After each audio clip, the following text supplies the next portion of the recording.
সকাল কিংবা সন্ধে হাতে যখন সময় থাকে না, তখন চটজলদি 5 মিনিটের মধ্যে এই ম্যাগিটা করে খেয়ে পেট পুজো করে নিই।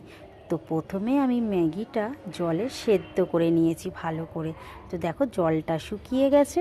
তো আমি এইভাবেই ম্যাগিটা আগে সেদ্ধ করে নিয়ে তারপরে কড়াইতে তেল দিয়ে একটা ডিম ফাটিয়ে দিয়ে পরিমাণ মতো লবণ দিয়ে আমি ডিমটাকে কুচি কুচি করে নিলাম।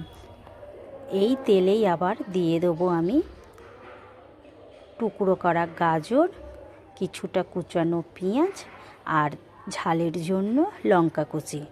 তো ঝাল আমি বেশি খাই না, তো তোমরা চাইলে পরিমাণ মতো ঝাল দিতে পারো।